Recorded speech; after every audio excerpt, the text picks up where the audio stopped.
Celtics win this one 126 to 122. Remember, it was a little bit of a turbulent offseason for the Celtics, but they haven't missed a beat from last year's finals run.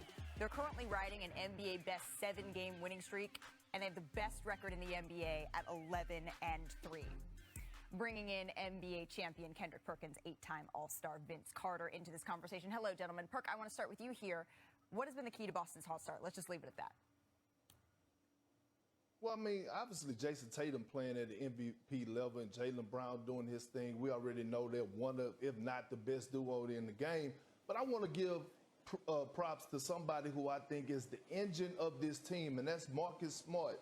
And I want to take his transition into the true point guard position and what he's been doing. I mean, he's out there serving the ball like an old lady on Good Friday at the Catholic Church serving fish dinners right now. I mean, he is putting everybody in position to be successful. Guys are trusting him. We don't see those ill-advised turnovers. His court vision has went to another level. And look, the addition of Malcolm Brogdon being on the bench has upped Marcus Smart game. They have an old saying, iron sharpens iron, and that's exactly what you're seeing right now because Marcus Smart, he can't really slip up on the offensive end because they have somebody that will come in and actually facilitate the offense as well, Malcolm Brogdon. I love what he has brought to the table as far as Marcus Smart. So for Perk, it's Marcus Smart. Vince, what player has stood out to you the most just out the gate here for the Celtics?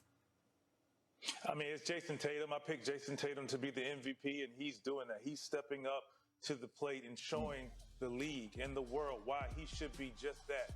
He is doing it on both ends of the floor. And the Celtics defense, they're getting the job done on the defensive end. When we need to, they call upon their defense. We always talk about Marcus Smart, but collectively, when they need to get stops, they're getting stops. Offensively, they're averaging, 120 points or so, first in the league. They can score with the best of them. And like Perk said, now you add someone like Marcus Smart who's scoring like he is to add to everyone else on their floor. They're just a tough team to beat right now, and they're hitting on all cylinders. Okay, so with all of that being said then, Zach, what aren't we talking about enough when it comes to the Celtics? Yeah, we know the Celtics are going to be an elite defensive team if Robert Williams comes back. Last year, remember, Malika, they're undoing in the finals. Sloppy offense, lots of turnovers.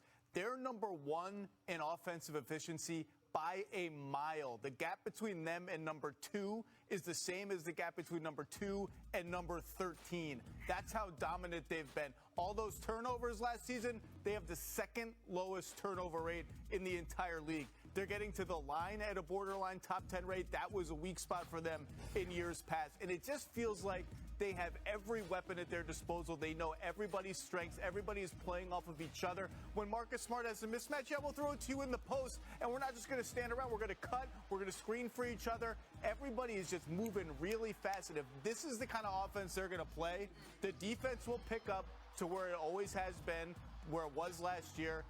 Boston and Milwaukee have separated themselves from everyone in the East already 15 games into the season. They certainly have been fun to watch, but since you... Hey, what's up, guys? Jag from Jaggy Sports here. Today we're going to talk about Boston Celtics. Boston Celtics, they sit number 1 in the Eastern Conference because of last night's loss for the Milwaukee Bucks. Milwaukee Bucks, the shorthanded Bucks, lost to the Atlanta Hawks last night. That is twice now that they lost to the Hawks.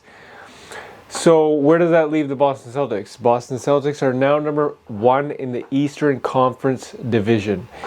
And to be honest, they look damn good. They actually look better than last year, right? And that's pretty hard to fathom because they weren't good this time last year, but now they are.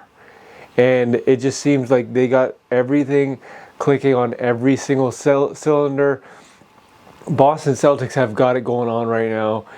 Jason Tatum averaging 31 points per game. I put a poll out on YouTube asking you, should Jason Tatum be in the MVP conversation? And majority of you guys said yes. So Jason Tatum should be in the MVP conversation. That's why I actually asked the question.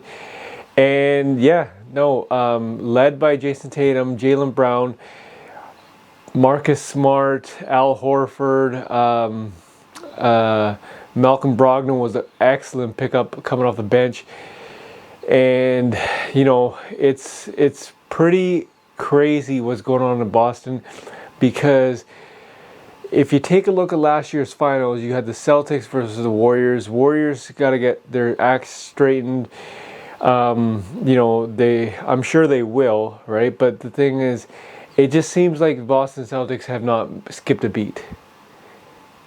And even though they had a drama-filled off-season with Ime Udoka, it just seems like they have not skipped a beat in terms of their play. In terms of their mental fortitude, it just seems like, you know, this kind of situation with Ime Udoka would have rocked the team, and I'm sure it did at the time. Boston Celtics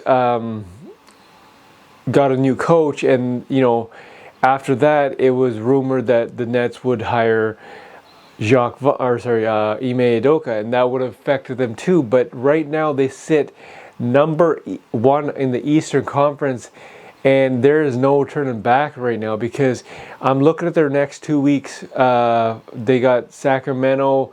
I think they're playing the Pelicans, which should be tough. And I believe they got the Hawks tomorrow. So, you know, don't sleep on the Hawks, though. The Hawks are fairly good, and they would give Boston Celtics a run for their money, but I just got to go with the hot team right now, which is Boston Celtics. And to be honest, I had my pick on somebody else to make the Eastern Conference Finals and to actually go to the finals, but you know, it's, in my eyes, it's right now, it could change in like in March, right? Right now, I am thinking it's going to be Milwaukee Bucks taking on the Boston Celtics for the Eastern Conference Finals, because these two teams are elite. The Bucks, you know, they lost the Hawks, but they had no Middleton. They had, I think Drew Holiday was out. He's got that ankle thing going on. But, you know, it's one hell of a matchup there. But I'm going to ask you guys a question. Do you believe the Boston Celtics would make a repeat to the finals? Leave a comment in the comment section and tell me what you guys' thoughts are. You got Jaylen Brown, Jason Tatum, Marcus Smart, Al Horford, Malcolm Brogdon. You know, the list goes on. So leave a comment in the comment section. This is Jag from Jaggy Sports.